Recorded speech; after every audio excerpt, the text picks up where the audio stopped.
ढकमक्क तरिकाले युमी कतिवटा टिप्यो त अहिलेसम्म धेरै रिदम मेरो हेन्सम भाइ आम्मामा कस्तो राम्रो देखियो कि यसलाई त यता हेर त लक्ष्मी फेरि लक्ष्मी जस्तै छ यहाँ है टिप्दैछ धमाधमी यहाँ फेरि रामपियारी यता छ है छाता ओढेर यता हेर रामपियारी ट्याक्क टिपानटिप हुँदैछ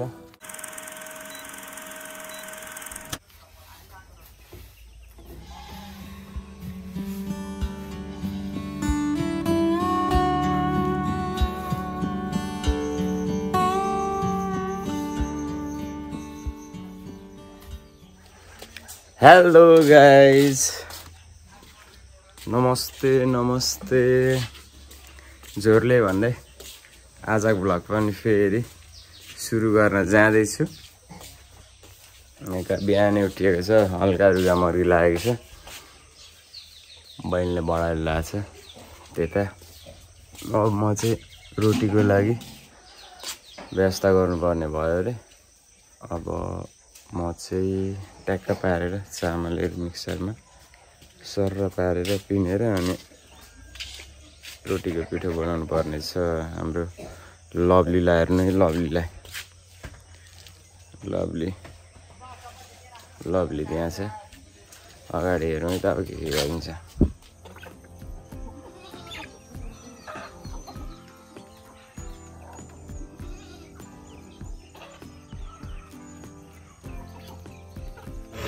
दाम रोटीको लागि चाहिँ यसरी बनाउने यहाँबाट यो ठुलो चाहिँ बिग्रेछ क्या त्यही भएर सानोमै जबरजस्ती बनाउनु परिरहेको छ होइन यत्तिको बनाएपछि मैदा हालेर काँडे बनाउने कतिवटा पार्टीहरू बसेर खाँदा हुँदैछ यो मेरो गोल्डी रानी छ है बोल्न दादाले चाहिँ पिठो मुसिराख्नु भएको छ भने हाम्रो मामालाई घरमा म आएको मामामा मम्मीको छोरा दादाले चाहिँ पिठो मुसिराख्छ भन त तेरो बेलुका चाहिँ मजाले रोटी बनाइन्छ रोटी पनि देखाउन यस्तै पारेर रोटी देखाइदिनु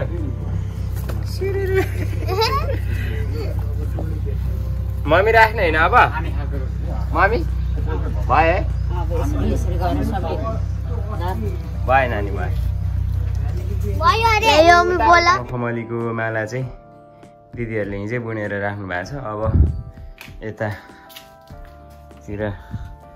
चाहिँ हुन्छ सुरु अझै आउँदैछ फुल त टनटनाटन सिलेक्सन हुँदैछ यहाँ सानो ठुलो अनि त्यहाँबाट चाहिँ सुरु हुन्छ म दिदीहरूले टिप्नु हुँदैछ उतातिर पर कता गयो हामीलाई यतातिर फुल भएको छ नि त्यहाँ टिप्नुहुन्छ म त्यहाँ गएर देखाउँछु है त तपाईँहरूलाई फुलै फुलको बगैँचामा मेरी माया फुल फुलेन ढिलो भयो भन्दै पनि यति मजाले चाहिँ फुलहरू फुलेको छ है अलिकति अझै ढकमक्क तरिकाले युमी कतिवटा टिप्यो त अहिलेसम्म धेरै रिदम मेरो हेन्सम भाइ आम्मामा कस्तो राम्रो देखियो कि यसलाई त यता हेर त लक्ष्मी फेरि लक्ष्मी जस्तै छ यहाँ है टिप्दैछ धमाधमी यहाँ फेरि रामपियारी यता छ है छाता ओढेर यता हेर रामपियारी ट्याक्क टिपानटिप हुँदैछ म चाहिँ लुगा धोएर सुकाएको सबै लुगा सुकाउने ठाउँमा चाहिँ झिलिमिली छ त्यही भएर एक लुक्स हेरिदिउँ त दामी देखिँदो रहेछ त गाइजहरू सबैजना यहाँ लाइन लागेर बस त यसरी फुल एकवटा हातमा फुल लिएर म ट्याक्क फोटो खिच्छु ल तिनजनाको उहाँ यसरी सुपारीभन्दा पछाडि ल भाइ पनि ल्याऊ यहाँ बस न यहाँ यहाँ सुपारी किच्यो अलिकति पछाडि सुपारी भन्दा पछाडि गुड ल अब त लक्ष्मी पनि ल ल ओके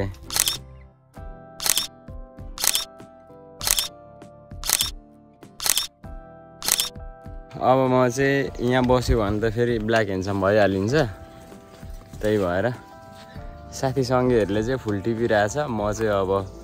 गएर यसो डटफट हान्नु पऱ्यो अरू कामहरू के छ अनि रोटी पोलेको भिडियो त आउँछ नै अहिले चाहिँ मालाको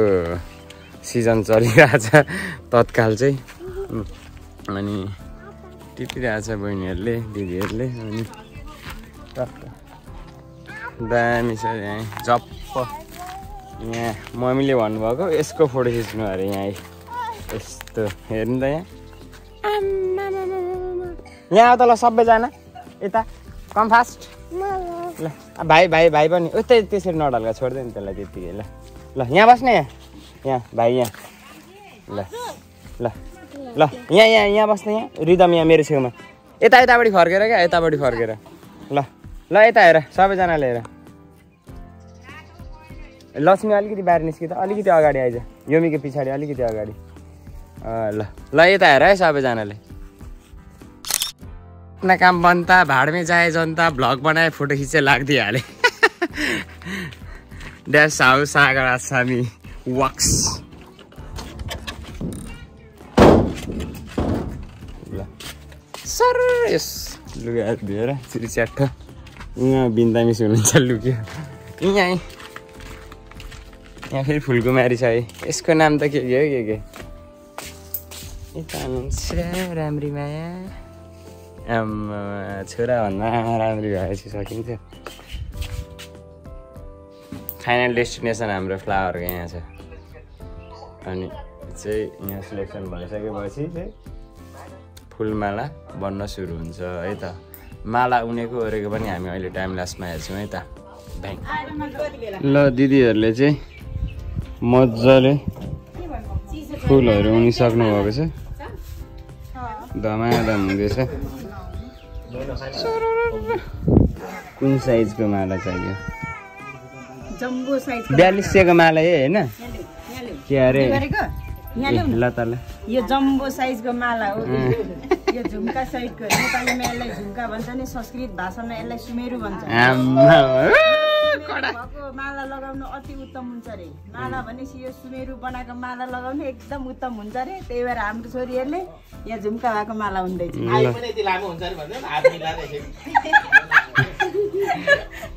म माला सम्बन्धी यति नै है मेरो ज्ञान छुइदिनु हुँदैन फेरि कसरी राख्नु भएको छ यो झुम्का नभएको माला चाहिँ यो त कडा छ त ल अझै माला उन्नु हुँदैछ लास्टमा कति भयो म देखाउन नै छु है त लभलीलाई हेरौँ हाम्रो लभलीलाई मम्मीको चराचुरुङ्गी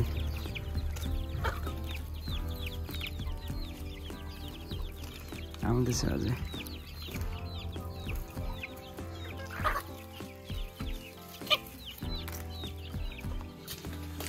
आन्टीले यता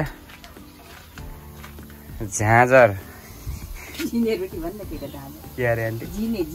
झिने रोटी कपिल वस्तुबाट लिएर यहाँ उदयपुरमा पोल्नु हुँदैछ कताको पश्चिमतिरको पर्ख्या झिने रोटी टनटनाटन भइरहेको छ बनाउनु हुँदैछ आर्टिस्ट यता हुनुहुन्छ आर्ट यता छ ल भन्ने क्रम जारी नै छ अब यसमै हामी चाहिँ रोटी पोल्छौँ म पनि ट्राई गर्नु भन्छ एक दुईचोटि लास्टमा है आन्टी बोलाउनु मलाई स्याट्ट भएर ताजा ताजा हरियो रोटी ताजा ताजा हरियो रोटी ताजा ताजा सेल रोटी मेरो काम गर्ने दिदी बहिनीहरूलाई मैले ल्याइदिइरहेको छु कहाँ राखिदिउँ भन्नुहोस् त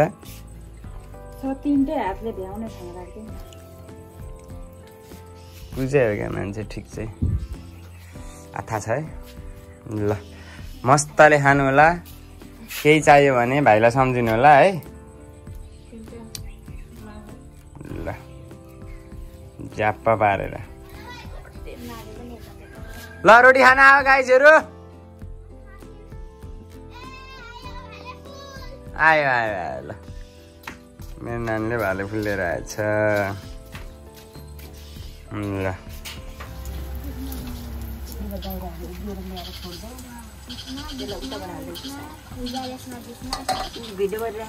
हजुर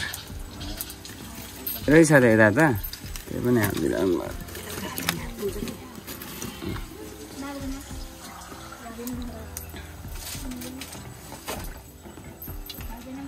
के हो बिस्नासँग दोस्ती भयो